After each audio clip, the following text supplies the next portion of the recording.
Good morning. It's nice to meet you. It's nice to be able to have a conversation with you. Thanks for joining. Thank you for having me. I think maybe a great place to start would be, could you tell me a little bit more about yourself, what you do for kind of live, work, and play?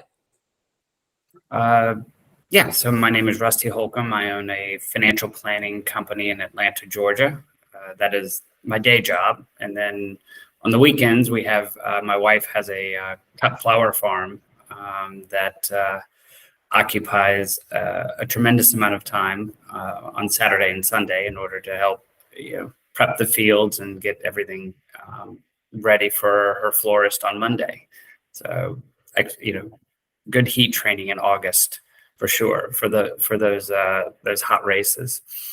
Definitely. And financial planning, how did you get started in that field? Was that something that you were drawn to early, late? How did that work? My dad started one of the first financial advisory businesses back in the late 70s. And so I kind of grew up in the business, from 8 or 9 years old, working in here, putting stamps on envelopes, making copies back when, you actually had a copy machine in the office that required management because it would burn the pages if you copied too quickly. And so then when I went to school in Dallas, Texas, Southern Methodist University, and then with a finance and real estate degree, and then came back and started working for him. And then in 2007, I bought the business from him. So got a bit, I guess, lucky in terms of kind of growing up in the space. Yeah. Is there anything that you particularly love about working in the business? Anything that you find most rewarding? I love I think my favorite part about it is helping people kind of get through challenging situations. For whether it's, it could be the sale of a business. It could be the death of a spouse. It could be a divorce. It could be changing jobs, moving cities, and kind of helping them think about the financial aspects of each of those decisions without them actually having to make the mistake in advance. In terms of shortening up the feedback loop between, if I buy the second home, like, how is that emotionally and financially going to impact our lives? And so it's very exciting in order to be able to help people kind of get through the unknown, in a sense. And part of it's from no matter what situation any of us have been in, somebody has been in that situation before. And so, I've seen 30 years of these type of experiences, but there's always something new, which is what makes this field so exciting. Is it's no day is the same as yesterday, and so it's really a wonderful space because of the problem solving that it requires. And the emotional, I guess the anxiety relief that, I see on people's faces when they finally kind of can visualize what the outcome of their decisions could be without them actually having to make the decision, and then finding out after the fact that maybe that wasn't what they hoped. Mm. Yeah. Well, in addition to being a dual business owner, you are also a very accomplished runner. I'd love to talk more about that. And maybe the first question is, in your journey, when did running enter the picture? I mean, I ran cross country in high school, not well, but I that was kind of I started it as in tennis.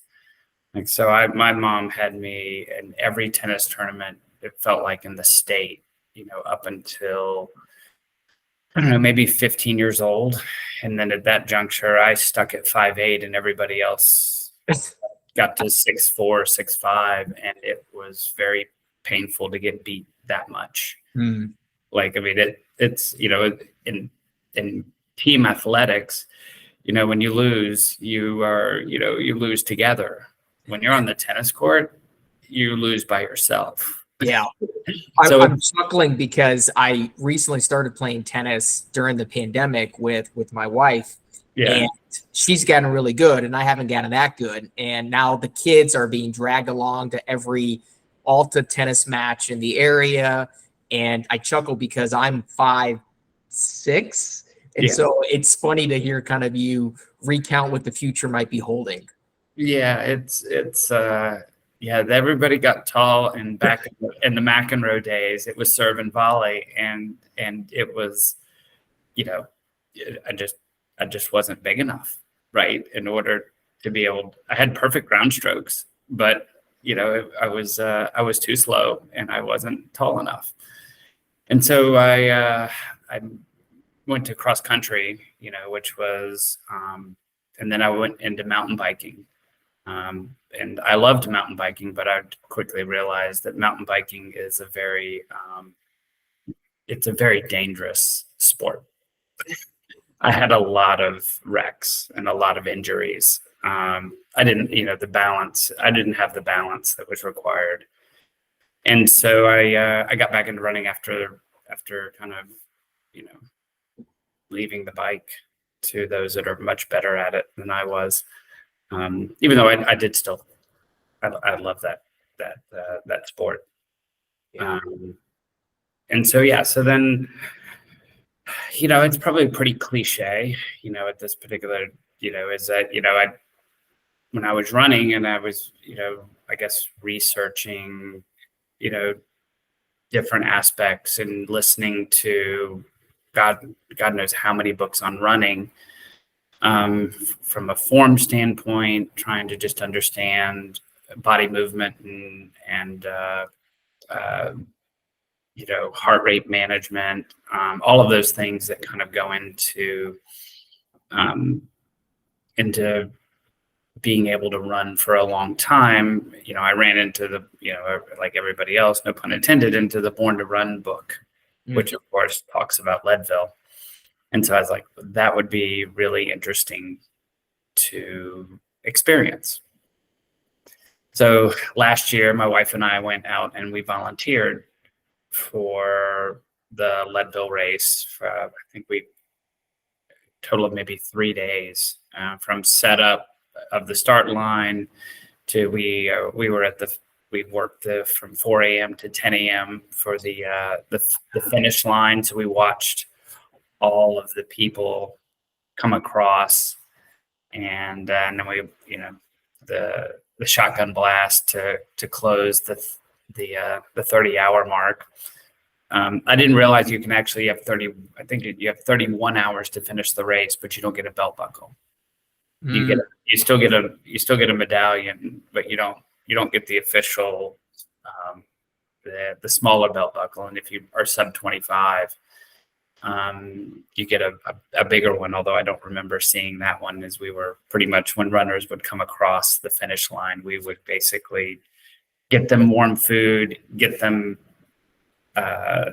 whatever they needed, and then they wanted us to make sure we got them, out of that area, because they needed to get home where it would be warmer. Or if they sat at the finish line too long, they could.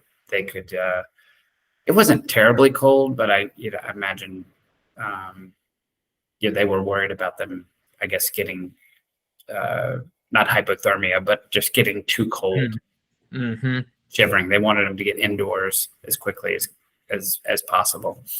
Right. And it was pretty interesting to see people come across the finish line, at the 25-hour mark, 26-hour mark. And look like they hadn't run a bit. Unbelievable. And then you look at some that would come across the finish line, and like their eyes were hollow. Wow. And so, Courtney DeWalter was there. Scott Jurek was there. Harvey Lewis ran the race. Wow. So he'd actually struggled tremendously with with altitude. So he finished, I think, in 28 or 29 hours, which for him was, Slower than normal. yeah, like it would normal, like for him, slow, for us, Yeah. like normal. So yeah, so it was really fascinating to see kind of all the celebrities of the endurance sport. And then on our final volunteer day, we cleaned up, the front side of Hope Pass. So my wife and I basically went and picked up, it wasn't much trash. Runners are very respectful of the course.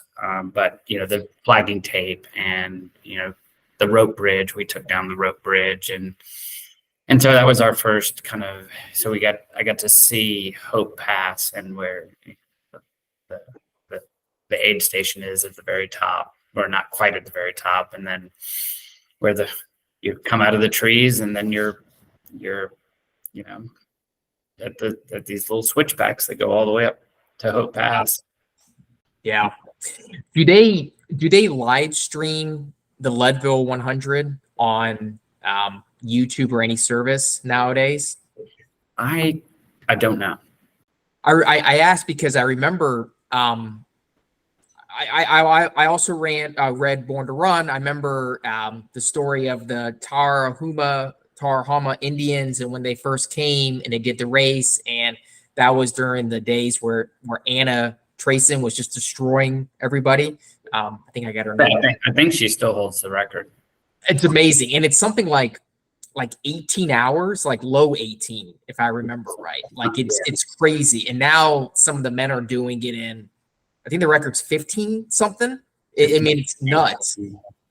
But I remember the Western states now, you can watch it. They actually they have like a live stream. And so I remember whenever the race is on, you can actually dial in and watch it. And I feel like it's been great for the sport, because usually it's really hard to follow an event like that, because like you said, you're over mountains and distant, but when they're able to do that, that's really remarkable. So hopefully they will start live streaming it so more people can watch it. Yeah, I know Aravaipa Running is doing like the Black Canyon Ultra, which I ran last, I guess it's February. I know they've did a live stream, because I remember the drones. Oh, following the event. Yeah, following the elite runners at the very beginning. Yeah. The drones quickly disappeared. Like, I did see them for a moment. Yeah. So yeah, they were there at the start, and then I watched them go off into the distance. Right. But yeah, no, it was. I would imagine it's coming if it isn't already happening. Right. So I also read the book, and I remember learning about the Leadville and thinking it was iconic and that would be neat to do. But there's a big leap between running cross country in high school and looking to run 100 miles at Leadville. What has been the journey in between? What gave you the confidence that you could do a 100-mile race, or even just an ultra like you did at Black Canyon not too long ago? I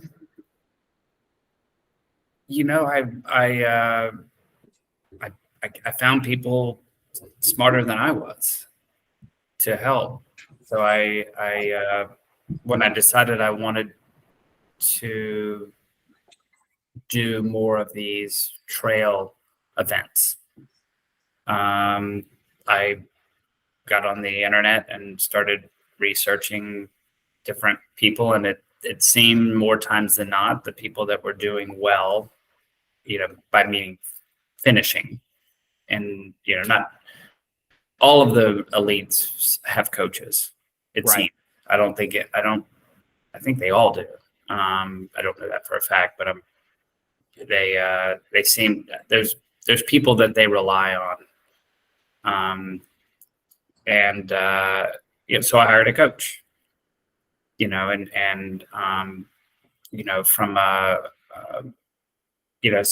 he kind of sets my training plan, every week. And I remember my very first mountain marathon was the in North Georgia. It was what was the name of it? I think it was the Mystery Mountain. And I remember like being physically nauseous the night before. I was very, very, very nervous. Yeah, I bet. And I remember picking up my bib vividly, and you know, I think I asked the dumbest question on the planet, which I can't remember, but they both the people looked at me like I was like, just what? And so I think that just that level of nervousness on that very first race was because I just didn't know when or if the body, where would it give out. And I think that was 2019. It was pre-COVID. I do remember that. It might have been. I think it was 18 or 19. And I ended up, so I probably finished that race slower than I could because I was just so nervous about. I didn't even know how to think about like pacing. The coach was always on hydration and nutrition, and so that was really kind of my first understanding of that the endurance races are. It almost feels like it's more about hydration and nutrition than it is about miles on the feet. And make sure you do this every 45 minutes, make sure you do this every hour. And and then that race, I think there's I'm going to misremember this, but I think there's a 2 or 3 mile climb. I mean, it's a pretty meaningful up. And I'm not a fast up hiker. And that maybe mile 18, 20-ish. I know if I went back and looked at the stats, I would be totally wrong on this. But I got to the top of that and I was fine. And I was able to run it all the way in without any issues whatsoever. And I think I ended up pace-wise doing pretty well relative, for my age group. I'm 52. So at that juncture, I would have been 49-ish, 48 or 49, depending on if it was 18. Wow. So, and it was beautiful. I loved it. So at 49 years old, you did your first ultra race. No, that was a marathon. That was a marathon. Yep. Yeah. But first kind of mountain, non-traditional road type race, trail race. Yeah, the first one with meaningful elevation, meaningful up and downs, not just the Publix marathon. Right. Which is also up and down. Yeah. The first one was the Pass Mountain 50K, which I think is Viper Running. It does that one as well. And that was in Mesa. That was in Arizona. Okay. So that was my first experience with the terrain that was just rocks and sand and I remember falling and having to go to the aid station and then having to pick the cactus needles out of my back. Oh my gosh. It wasn't terrible, but I mean, I just fell on the course, but the needles were everywhere. So they just, so that was my very first ultra, was the Pass Mountain 50K. Yeah. Living in Atlanta and doing most of your training runs, I would imagine, in Atlanta, is there a difference between going out west to run on, like, for instance, Leadville, you're in the Rockies, and in Atlanta, you're in the city, maybe up north, we have the Appalachians. How do you incorporate that into your training? I mean, I think we're kind of blessed to be on the East Coast. I mean, I really do. The rocks and roots. I mean, like Stone Mountain, that loop around Stone Mountain is one of the most technical races, technical courses I've ever done. Is this the Cherokee loop? Is that what it's? I think it is called the Cherokee Loop. Yeah, the one that goes around. Like literally, if I was training, for a technical race, I would just go do that 2 or 3 times. Oh, interesting. Like it's. I didn't realize that. Okay, great. Yeah, like Stone Mountain is to me is like the greatest gift in Atlanta to people wanting to train. Like right now, my training for Leadville is we go up and down Stone Mountain, and like I think the Leadville race has 15 or 16,000 feet of elevation gain over 100 miles. Wow. If you went up and down Stone Mountain 23 times, you gain the same elevation in 46 miles. Like, so you literally can you can't recreate the altitude, but you can certainly recreate the elevation. Now you don't have 3 miles up or 4 miles up consecutive, but you can do that in North Georgia mountains. Yeah. I think I ran the H9 Dragon, not the 40K, not the 50 miler. And that's on the Duncan Ridge. And that's part of I think that's part of the Georgia Death Race. I think the Cruel Jewel uses the same course. And you're talking about elevation gain, if you're looking for consecutive,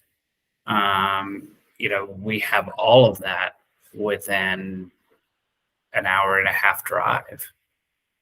And, I have not run a race in Colorado. I just cleaned up Hope Pass, the Twin Lakes to Hope Pass side. And there's nothing that from a and we did do a hike from on another section, although I don't know the name of that first aid station in Leadville. But we did that hike.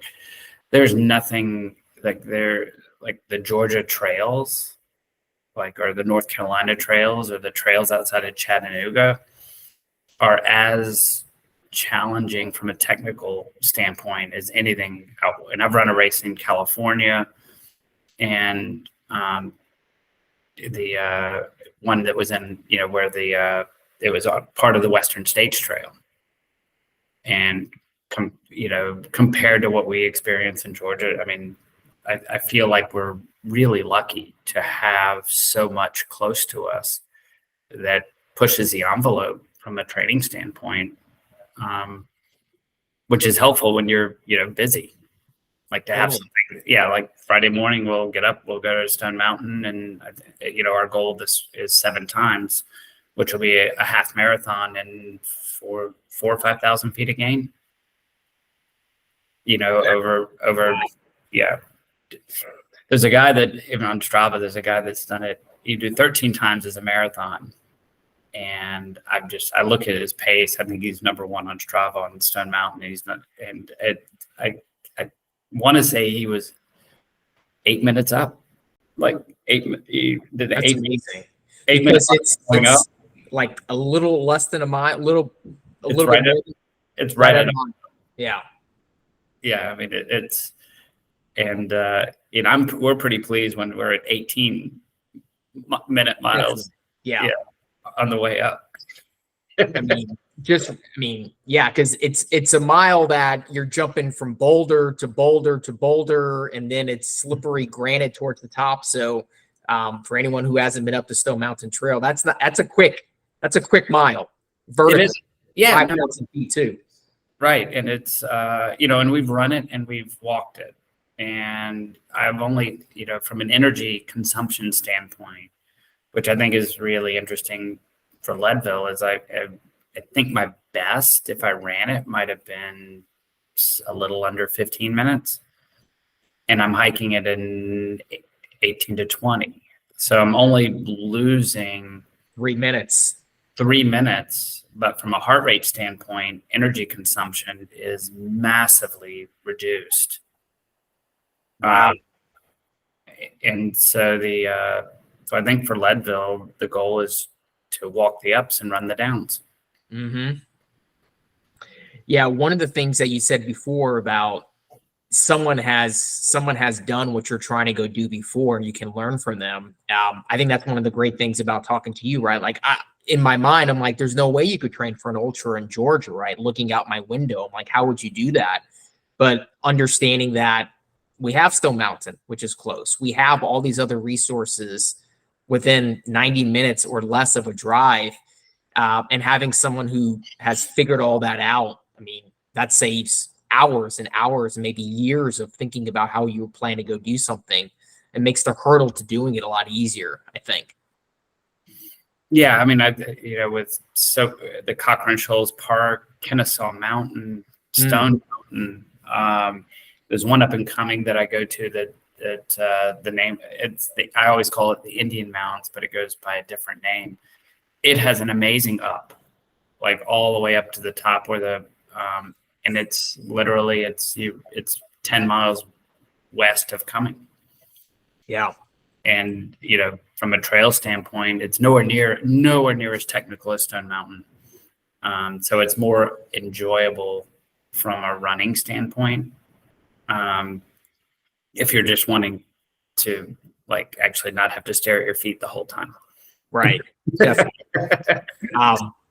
Well, here's my time to ask a dumb question. Are you ever afraid of snakes when you're out there running on the trails? I'm always terrified of like a rattlesnake being on I am, the answer is no. Okay. Was that a dumb question? No. Wondered. But on the farm, I have a loop that's around 2 or 3 miles, and I've encountered not running, but many times, at least 5 or 6 times a year, a timber rattler.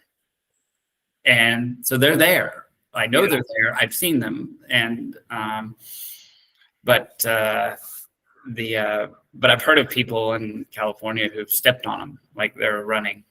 And, they'll be in the trail sunning themselves, after in the morning. Right. And but I think, I guess in the middle of the night, and I remember this from the Mystery Mountain Run. There was like with about 4 miles to go, I was running on the course, and there was bear scat in the middle of the trail with flies on it. And I'm looking at it going, and I start kind of going left and right. And I was like, so I think that was in the North Georgia mountains, I always have the bear in the back of my mind. Then the snakes. Yeah. Okay. Well, good to know. Good to know that maybe snakes aren't the least of my troubles out there. So when you're training for a long race, like an ultra or even just a technical trail race, how do you, it requires a lot of time, I would imagine. Like I imagine your training plan, there's a lot of miles, there's a lot of maybe traveling to different places to get the right terrain. You're a busy guy, right? 2 businesses. There's a lot of things you have going on. How do you make it work? How do you find the time to train at that level to be able to do an event like Leadville? I don't. Okay. Like, in terms of if you looked at what I'm supposed to be doing and what I'm actually doing, it's like I'm vastly under training relative to, but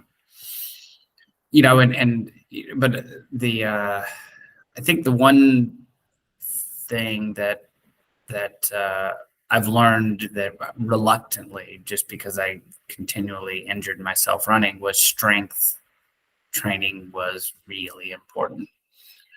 And so I'm on the tail end of an injury that has, I haven't run since November or Thanksgiving haven't run with anywhere near the weekly distances that I did last year since basically December, Thanksgiving, December. I injured the long toe on the right foot.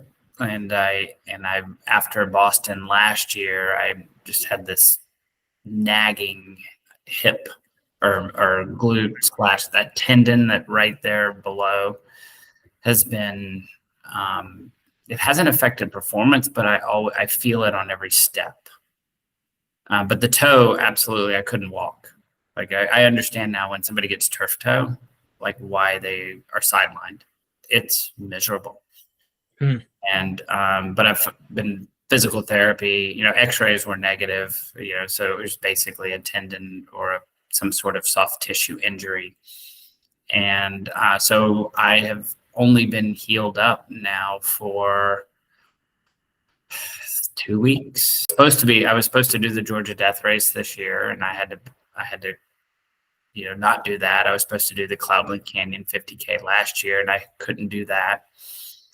And I still feel the hip, but it's 80% better. The toe is still a little swollen, but it doesn't hurt every time I step on it. And so we're like fingers crossed On the mend. hopefully like on the mend and can actually but I honestly think that the hardest thing, and and coming from street to trail, the hardest thing for me to do, it was to forget about time, like and manage heart rate, or in terms of just setting my my goal. Like if I start kicking out at 160 or 170 beats a minute, then I know that I'm consuming a lot of energy. Right. And I've got to back it down. And so and Strava's fun and all this other stuff, but like it's like my buddy finished the Peachtree, and like I don't know, I can't remember. I think it was sub 7 minute. Like I mean, it was, and he's 55 or so. So it was really, and that would be the exact opposite of what I need to do for Leadville. Right. Like I should be finishing the Peachtree with 12-minute miles. It's a very different type of expenditure to be able to do that. That's interesting. And have everybody to physically have everybody pass you and feel like that, like fighting that was kind of so going slow. Like, I mean, like, so we hike up Stone Mountain and run down, Yeah. And there's a great book that I read. I'm trying to remember the name, but he was a writer, and he talked about finding ultra. I don't think that's the name of the book, but that's one of the things he talks about, is that he was a road runner for a long time. And when he started doing ultra races, he had to learn that it's not all about running. It's about managing your energy and learning to hike up things, to be able to run when you can run. Mm-hmm. And that was one of the hardest lessons for him. Yeah, I mean, it's but it is kind of it gets easier. Like, I mean, as a race goes on, I don't know if the body just gets into this mode of, I mean, the first mile of any run is terrible, right? Like I think there was a guy that had a t-shirt, "First mile sucks." I remember that. It stuck to my head. It's never good. I'm just like, but it always feels like once I get beyond like 12 or 13, the body it almost takes like 4 or 5 miles to just warm up and get into the rhythm and start to do, where the body just feels like it's got its homeostasis. And, yeah, so that's the, so really I'm nervous about Leadville because I'm way, by normal standards, I'm way undertrained. Like last year, by this time of the year, I had done Boston, finished that with I could have qualified, although I wouldn't have gotten in. I didn't have that good of a time, but I could have at least applied. I did the Black Mountain, the 100K, and I finished that in sufficient time to be able to at least apply for Western states. And then I had done and then I did a 100-mile race in October. I did the little dog's backyard with Laz up in his farm. And I finished, the 100 miles, but that's like a 4-mile loop, and then you rest, and a 4-mile loop and you rest. And then basically I haven't done anything since of any distance more than, I think I did, more than 20 miles. I'm going to sign up for an 8-hour race here at the end of July, just basically to see what happens to the body after 40 miles. And hopefully, fingers crossed, that will, that should carry with it all of the, it's not going to have the elevation, but it's going to have the distance, and it's going to have heat and humidity, all of which should put stress on the body. So, hopefully, fingers crossed, that I'll be able to manage the altitude. Yeah. And I'm going out to Leadville a week early. So I'll be there for 6 days before the race to hopefully improve it seems that's the from what I read, that's the best way to get as acclimated as we can get, to the elevation without actually living there. Incredibly impressive. Rusty, is there anything that I should have asked that I didn't ask, or anything that you wanted to talk about that we haven't talked about? The only thing is it needs to be fun. Right? I mean, it's like the goal for me is to, of course, finish Leadville.